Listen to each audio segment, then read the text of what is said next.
land. Now, tomorrow is National Fitness Day, a day which it's hoped will be the most active day of the year across the United Kingdom, with millions of people getting moving in all sorts of ways. This year's theme is Your Health is for Life, which is helping to celebrate the lifelong importance and benefits of physical activity. So essentially people being encouraged to use this one day as a step on a much bigger journey. Pleased to say we're joined by Huw Edwards, who's the CEO of ukactive, and Laura Hoggins, who's a personal trainer and fitness author. Good evening to you both. Good evening. Hello, thank you very much for both joining me tonight. Laura, do I call you Biceps Hoggins, or is that just friends and close family? You are now friends and close family, so absolutely, I would love you to. Maybe we can call Huw Triceps. I don't know. Well, I definitely call Laura Biceps in the meetings that we have together and the catch up. So 100%. So let's start, Huw, by talking about the day itself, because as I said in the introduction to both of you, it's about one day leading to more general activity among the public. Absolutely, and thanks for having us on. Yeah, we're hoping to get, in previous years we had over 22 million people involved across the day. So tomorrow you'll see thousands of gyms, pools, leisure centres, sports clubs, schools, workplaces, community facilities, many of those in London, will be putting on events to celebrate the day itself for people across all ages and backgrounds. And it is, as you say, a celebration of the positive impact that activity provides to our physical, mental and social well-being, and to really raise and put a light on the importance of this. And obviously we want to make National Fitness Day an effect of something which people do every day of the calendar year. The conversation, though, that we've had, Huw, with you on this programme previously is most recently been about the cost of living crisis. It's been impacting leisure centres, grassroots sports clubs, and of course, people's pockets when it comes to finding a way to, take up a sport or just generally be more active. Absolutely. And we've been through, as a sector, Laura will really appreciate this as a PT, all the efforts that the sector has undertaken to recognise, the importance of trying to keep costs down to a minimum. There's still very competitive rates across the sector in terms of how you can access gyms, pools and leisure centres. You'll be able to start at £4.50 a week in London in a number of areas.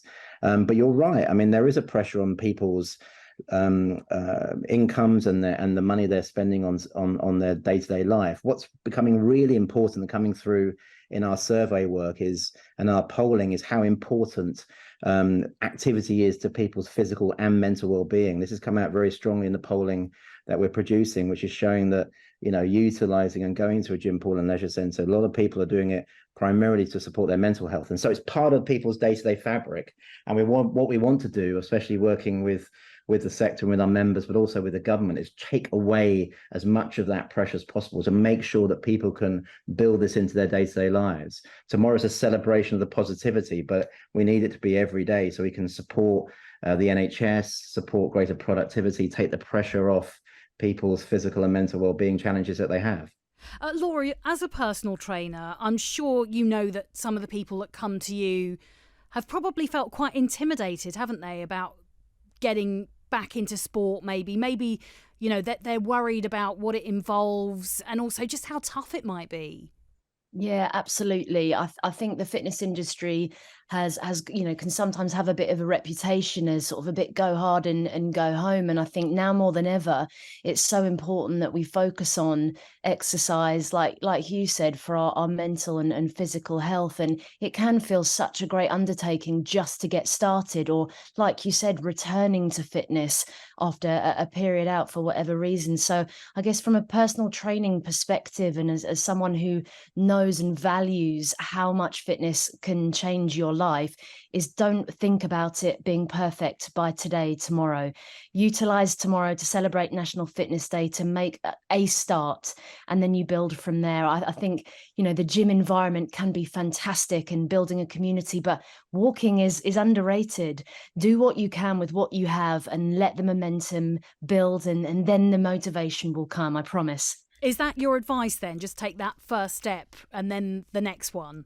Yeah, absolutely. And I think there are lots of worries that we have personally around, the fear of judgment, the fear of not getting it right. And I think we all need to just remember that everyone's feeling that. And if you're at the gym, you're probably just thinking about yourself. So if you can, grab a friend, go down to your local leisure center, gym, fitness provider, and you'll be so proud of yourself that you took that first step, and see where it goes. Have you noticed the cost of living having an impact on you? Yeah, I mean, so personally, yes, absolutely. As a personal trainer, I guess we're not known in the industry to be in it for the money. It's definitely in it for the passion. So I'm based in London. It has been very difficult. From a business owner perspective, my gym, the Foundry in London, we have 5 sites. It has been challenging for a lot of our members, but I think what's really important is that most, feel and see the value, the benefit, and the time investment in staying fit has such a big impact on the rest of your life. And like we said, it's not just about the physical, it's about the mental. So whilst I fully appreciate there's, financial challenges, there is lots of options out there. And, like I said, just going for a walk, hopefully, can get you quite far. Huw, I have to ask you about the government strategy that they released recently. This is about getting 3.5 million people more physically active by 2030. Does that feel ambitious enough, do you think? Well, it's a good sentiment, and there's good intention in that strategy, of course, and we'll continue to work with the government on getting those right policies and interventions in place. I mean, what's really interesting around boldness is that the organizations, the leading organizations across sport, recreation, and physical activity last week put a collective pledge to all the main political parties to really try and aspire to make us the most active nation in Europe.